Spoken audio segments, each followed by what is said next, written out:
Amazon കാർഡുകൾക്ക് തീ പിടിച്ചു എന്ന് കേട്ടപ്പോൾ നമ്മുടെ ഡിവൈഎഫ്ഐയുടെ ധീര സഖാക്കൾ ഡൽഹിയിലെ ബ്രസീലിയൻ എംബസിയുടെ മുമ്പിൽ പോയി ഇതുപോലെ മുദ്രാവാക്യം വിളിച്ചു. അന്ന് ഞായറാഴ്ചയായിരുന്നു. അവിടെ ആരും ഉണ്ടായിരുന്നില്ല.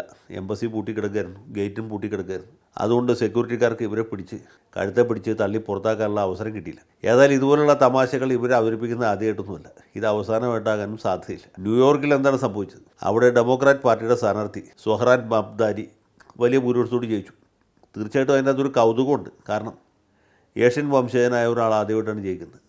ഇതുവരെ ഉണ്ടായ മേയർമാരിൽ ഏറ്റവും പ്രായം കുറഞ്ഞ ആളാണ് മംദാനി. അദ്ദേഹം ഈ ന്യൂയോർക്ക് മേയറാകുന്ന ആദ്യത്തെ മുസ്ലിം സമുദായ അംഗവുമാണ്. അതിനപ്പുറത്ത് യാതൊരു അത്ഭുതവും അവിടെ സംഭവിച്ചിട്ടില്ല, സംഭവിക്കുകയുമില്ല. ന്യൂയോർക്ക് മേയർ എന്ന് പറഞ്ഞാൽ ഏതാണ്ട് തിരുവനന്തപുരം മേയർ എന്ന് പറയുന്ന പോലെ തന്നെയുള്ളൂ. ന്യൂയോർക്ക് വലിയ നഗരമായതുകൊണ്ട്, അത് ലോകത്തിൻ്റെ ഒരു ശ്രദ്ധാകേന്ദ്രമായതുകൊണ്ട് ഈ മേയർക്കും ഒരു പ്രാധാന്യം ഉണ്ടാകും. മംദാനിക്ക് മുമ്പും അവിടെ മേയർമാരുണ്ടായിരുന്നു, മംദാനിക്ക് ശേഷവും അവിടെ മേയർമാരുണ്ടാകും. തിരുവനന്തപുരത്ത് ആര്യ രാജേന്ദ്രന് മുമ്പും മേയർമാരുണ്ടായിരുന്നു, ആര്യ രാജേന്ദ്രന് ശേഷവും മേയർമാരുണ്ടാകും എന്ന് പറയുന്ന പോലെയുള്ളൂ. അതിൽ കവിഞ്ഞ പ്രാധാന്യമൊന്നും അവിടെയില്ല. അദ്ദേഹം പിന്നെ വലിയ വീരവാദങ്ങൾ പറയുന്ന ആളാണ്.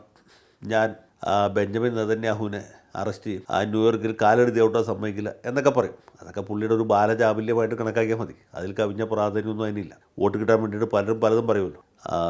കമ്പൂച്ചി അംഗീകരിക്കും, ലോക മുതലാളിത്തത്തിനെതിരെ ആഞ്ഞടിക്കും, ഇസ്രായേലിനെ തുടച്ചു നീക്കും എന്നൊക്കെ പറയുന്ന പോലെ. അല്ലെങ്കിൽ ഞാൻ നെടുമ്പാശ്ശേരി സ്കൂളിൽ പഠിക്കുന്ന സമയത്ത് അമേരിക്കൻ സൈന്യം വിയറ്റ്നാമിൽ നിന്ന് പിന്മാറണം എന്ന് ഞങ്ങൾ ഹൈസ്കൂൾ പാർലമെൻറ്റ് ഒരു പ്രമേയം പാസ്സാക്കി. അതുപോലെയൊക്കെയുള്ള തമാശയായിട്ട് കണക്കാക്കിയാൽ മതി. അതിൽ കവിഞ്ഞ പ്രാധാന്യമൊന്നും അതിന് കൊടുക്കേണ്ടതില്ല.